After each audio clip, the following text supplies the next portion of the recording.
Bonjour Damien, bonjour Frédéric, bonjour Mélanie. Bonjour On commence Isabelle. avec vous, avec une vente aux enchères de pressure art. C'est des graffitis, mais particuliers, c'est ça? Exactement, Isabelle. Le pressure art, c'est l'art du graffiti, mais sur toile. C'est-à-dire que dès la naissance de ce mouvement dans les années 65-70 aux États-Unis, eh bien, les artistes ont fait le choix de travailler en atelier. Donc, ça donne vraiment lieu à des toiles très élaborées et à des lettres et des techniques beaucoup plus travaillées. On est vraiment bien loin de ce que l'on appelle du street art, les graffitis que l'on projette comme ça dans rapidement la rue, sur les un murs, mur. le sol, oui, bien sûr. Exactement. Alors, pourquoi le pressure art? Parce que littéralement, ça veut dire l'art de la pression.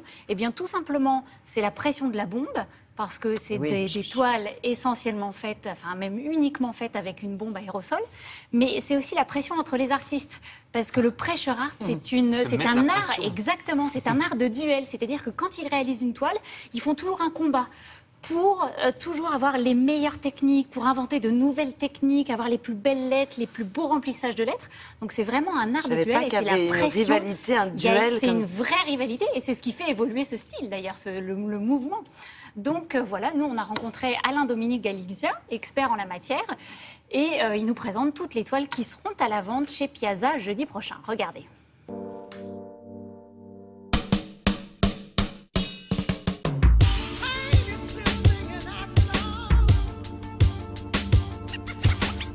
Alors c'est un mouvement qui est né aux États-Unis, bien évidemment, comme le tag à l'origine, et il doit sa naissance à l'arrivée de la bombe aérosol.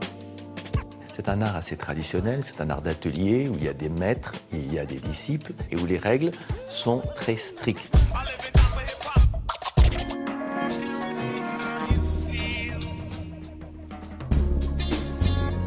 Festool est à l'origine du mouvement.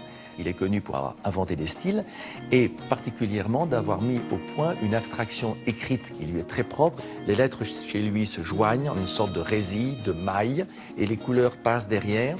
Et Festool est un des rares artistes à travailler sur la vibration et sur le flou. Ce sont des œuvres qui interpellent et qui posent également le problème de la distance qui sépare l'œuvre de celui qui la regarde. Cette œuvre est particulière parce qu'elle a été faite par Ramelzi. C'est un écrivain, c'est un penseur, il a une philosophie et également il fait de la sculpture, il fait de la peinture et il mélange tous les styles. Et il a fait exploser les techniques. Il y a du collage, il y a du montage, du vissage, il y a des volumes à l'intérieur. Et Ramelzi donc ne va pas se limiter à la bombe.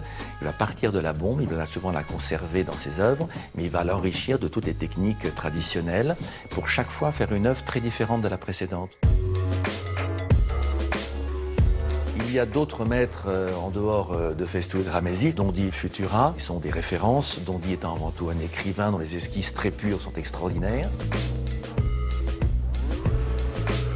Alors Sine, lui, est le maître de l'écriture, cherchant avant tout à travailler l'enchaînement des lettres et le remplissage des lettres. Il a inventé à la fois le tachisme, il a inventé le pochoir, il a inventé les lettres rondes, il a inventé beaucoup. Il faut savoir que la bombe est un instrument nouveau. Chaque artiste a pu inventer quelque chose, car la bombe est un pinceau spatial. Il a un pouvoir extraordinaire d'utilisation que n'a pas le pinceau. Avec une bombe, on peut faire tous les traits de toutes les épaisseurs, faire des flous, faire de la pulvérisation, faire des nuages. Et donc il y a une richesse, et c'était pour les artistes extraordinaire, puisque c'était une avancée vers l'inconnu.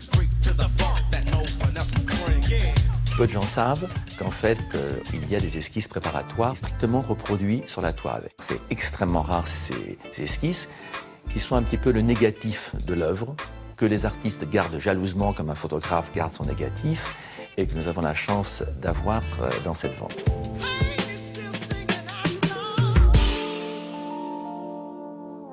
Oui, c'est extrêmement graphique. Moi, je trouve ça superbe, personnellement. Ouais, c'est magnifique. Et ce sont des œuvres originales? Ça, ce sont des œuvres d'époque. Donc, ces œuvres qui seront à la vente jeudi prochain chez Piazza, elles datent toutes des années 70, 80, 90. Et elles sont rares parce ces œuvres-là, en général, elles étaient très mal conservées. Donc, beaucoup sont parties à la poubelle.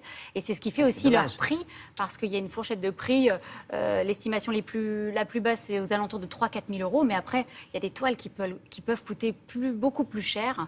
L'estimation la plus haute est aux alentours de 50 ou 60 000 euros. Donc ce sont vraiment des œuvres de grande qualité que l'on peut admirer chez Piazza à partir d'aujourd'hui et jusqu'à jeudi prochain, puisque la vente c'est jeudi. Et mais en attendant, il y a une belle exposition. Voilà. Merci beaucoup. Tout de suite, la revue de presse.